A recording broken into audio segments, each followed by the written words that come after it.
শিবিরের অস্ত্র ছিল মতে তথা জ্ঞান, আর ছাত্রলীগ এবং আওয়ামী লীগের অস্ত্র ছিল চাপাতে।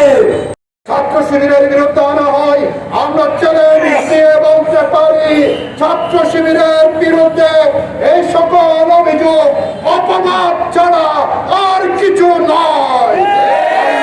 দাঁড়িয়ে ছাত্র শিবিরের একজন প্রাক্তন কেন্দ্রীয় সভাপতি সকল চ্যালেঞ্জের অভিযোগের ব্যাপারে চ্যালেঞ্জ ছুড়ে দিয়েছিলেন, কোন শক্তি সেই চ্যালেঞ্জকে গ্রহণ করতে পারেনি। আজকে তাই আমাদের যে সকল যুবক মাদকের কারণে আজকে পথহারা আমাদের অভিভাবকেরা আজকে ছাত্র শিবিরকে ওই সকল মাদকাসক্ত যুবকের নিরাময়ের জন্য রিহ্যাবিলিটেশন সেন্টার গুলো আছে, এগুলির চেয়েও ছাত্র শিবিরকে নিরাপদ মনে করে।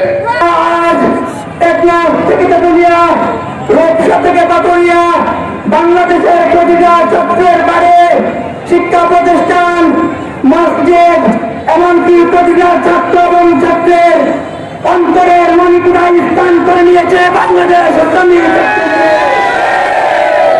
ভারতের আধিপত্যবাদী শক্তির আওয়ামী লীগ, ছাত্রলীগ, বাংলাদেশ ইসলামী ছাত্র শিবিরকে ছাত্র শিবিরের যোগাযোগে বিজ্ঞান ভিত্তিক বাংলাদেশ পন্থী যে কর্মসূচি, সে কর্মসূচিকে ঠেকিয়ে দেওয়ার জন্য তৎকালীন আওয়ামী লীগের স্বরাষ্ট্রমন্ত্রী নির্দেশ দিয়েছিল ছাত্র শিবিরকে দেবতা মাত্র হাতের নিচে নয়, বুকে গুলি করতে হবে। আমরা সেই আওয়ামী লীগ এবং স্বরাষ্ট্রমন্ত্রীকে বলে দিতে চাই, এই শেখ হাসিনা, শেখ মুজিবের মেয়ে, তুমি দেখো বাংলাদেশ ইসলামী ছাত্র শিবির বুকে গুলি নিয়েও এদেশের ছাত্র সমাজের মণিপুরে স্থান করে নিয়েছিল। তাই 2024 সালের 34 জুলাইয়ের যে অভ্যুত্থান, এই অভ্যুত্থানে হাসিনাকে ভারতে পাঠিয়ে দেওয়ার যে সংগ্রাম, সেই সংগ্রামে ছাত্র শিবির রাজপথের সামনে থেকে নেতৃত্ব দিয়েছে সংগ্রামী বন্ধুগণ। হাসিনাকে বলে দিতে চাই, হে শেখ মুজিবের কন্যা, ছাত্র শিবির, বাংলাদেশ ইসলামী ছাত্র শিবিরের অভিভাবক ছিলেন সেই আর্শের রাজেবের অধিপতি মহান আল্লাহ এবং ছাত্রলীগের অভিভাবক ছিল ভারতের সেই নরেন্দ্র মোদী, যাকে বলা হয় গুজরাটের কসাই।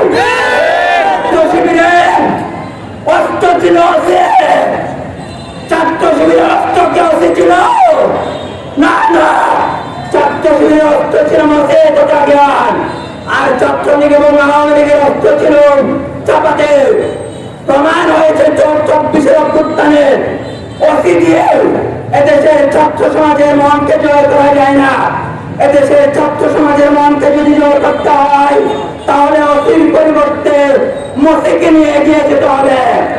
মহান আল্লাহ রব্বুল আলামিনের উপর ভরসা করে ছাত্র সমাজকে ভালোবেসে ছাত্র কল্যাণমূলক কাজ করে মসজিদগুলোকে ক্যান্টনমেন্ট বানিয়ে মহান আল্লাহ রব্বুল আলামিনকে অভিভাবক বানিয়ে এদেশের ছাত্র এবং ছাত্রীদেরকে সহযোদ্ধা হিসেবে নিয়ে 24 অভ্যুত্থানে যেভাবে নেতৃত্ব দিয়েছে, ভবিষ্যতে কোনো সরকার আসলে ছাত্র শিবির আবার তার চেয়ে কয়েকজন শক্তি নিয়ে নতুন প্রতিবাদকে রূপে নেওয়ার জন্য প্রস্তুত আছে।